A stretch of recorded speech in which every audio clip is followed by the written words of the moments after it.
जय हिंद, जय महाराष्ट्र मित्रांनो. आजच्या व्हिडिओमध्ये टाइप्स ऑफ एन-आर-आय अकाउंट म्हणजेच एन-आर-आय खात्यांच्या प्रकाराची माहिती आपण पाहणार आहोत. तर बघा, तुम्ही अनिवासी भारतीय म्हणजेच एन-आर-आय किंवा भारतीय वंशाची व्यक्ती म्हणजेच PIO असल्यास तुमच्या बँकिंग किंवा गुंतवणुकीच्या वेगवेगळ्या ज्या काही गरजा आहेत त्या असतील.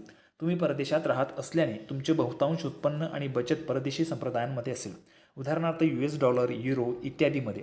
जसे की तुम्हाला तुमच्या गरजा पूर्ण करणाऱ्या खात्याची आवश्यकता असू शकते. भारतातील अनेक मोठ्या बँका आणि वित्तीय संस्था एन-आर-आय खाते उघडण्याची सुविधा देतात.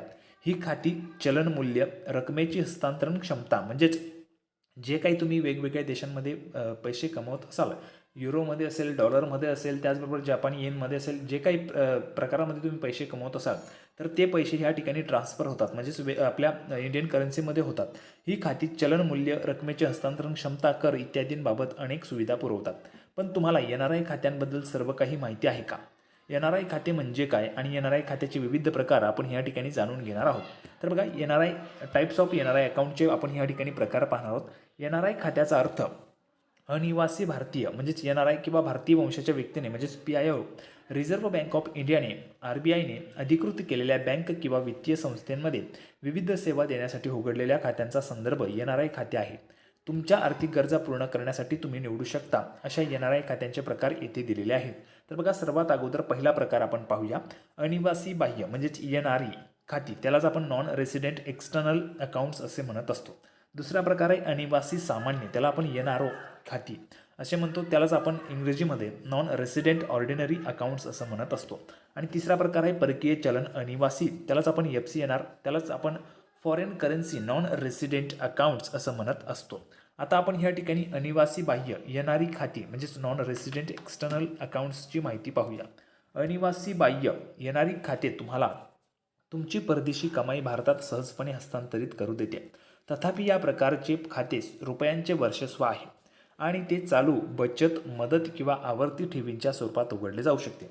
चालू म्हणजे करंट खाती, बचत म्हणजे सेव्हिंग्स खाती, मुदत म्हणजेच FD खाती किंवा मग रिकरिंग डिपॉझिट खाती ठेवीच्या स्वरूपात तुम्ही त्या जे काही तुमचे अकाउंट आहे ते उघडू शकता. हे जाणून घेणे अत्यावश्यक आहे की या खात्यांमधून मिळणाऱ्या व्याजावर कोणताही कर आकारला जात नाही, म्हणजेच ते करमुक्त आहेत आणि ते सहजपणे परत करण्यायोग्य आहेत, म्हणजेच हस्तांतरणीय आहेत.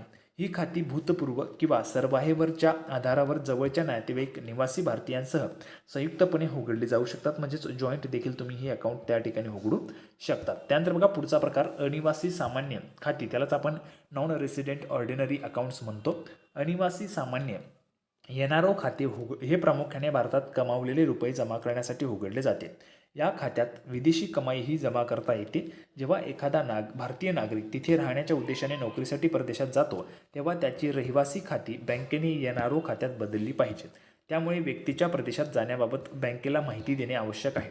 तसेच हे जाणून घेणे अत्यावश्यक आहे की NRO खाती रुपयांचे वर्चस्व आहे आणि ते बचत, चालू, आवर्ती ठेवी किंवा मुदत ठेवीच्या स्वरूपात उघडले जाऊ शकते. Current account, savings account, recurring deposit किंवा मग FD या स्वरूपात सुद्धा तुम्ही हे अकाउंट उघडू शकतात. ही खाती कोणत्याही रहिवासी भारतीयासोबत माझी किंवा सरबाहेवरच्या आधारावर संयुक्तपणे उघडली जाऊ शकतात, म्हणजे जॉईंट देखील तुम्ही उघडू शकतात. पुढचा प्रकार आहे परकीय चलन अनिवासी, त्यालाच आपण FCNR खाती म्हणतो, foreign currency non resident accounts. परदेशी चलन अनिवासी म्हणजेच FCNR खाते US dollars, Canadian dollars, Australian dollars, sterling pounds, euro, नंतर जापानी येन इत्यादी विविध चलनांमध्ये उघडले जाऊ शकते. ही FCNR खाती मुदत ठेवींच्या स्वरूपात उघडली जाऊ शकतात. पुढील परिपक्वता कालावधी 1 वर्ष आणि त्याहून अधिक परंतु 2 वर्षांपेक्षा कमी, 2 वर्ष आणि त्याहून अधिक परंतु 3 वर्षांपेक्षा कमी, 3 वर्ष आणि त्याहून अधिक परंतु 4 वर्षांपेक्षा कमी, 4 वर्ष आणि त्याहून अधिक परंतु 5 वर्षांपेक्षा कमी आणि 5 वर्ष. हे जाणून घेणे आवश्यक आहे की संपूर्ण ठेव म्हणजेच मुद्दल आणि व्याज जोपर्यंत तुम्ही NRI स्थिती धारण करत नाही आणि सहज परत करता येण्याजोगा नाही तोपर्यंत करमुक्त आहे. अशा पद्धतीने आपण ह्या ठिकाणी NRI अकाउंट्स विषयीची संपूर्ण माहिती पाहिलेली आहे. आपण पुढील व्हिडिओमध्ये भेटणार आहोत अशाच पद्धतीची एक नवीन माहिती घेऊन. तोपर्यंत जय हिंद, जय महाराष्ट्र.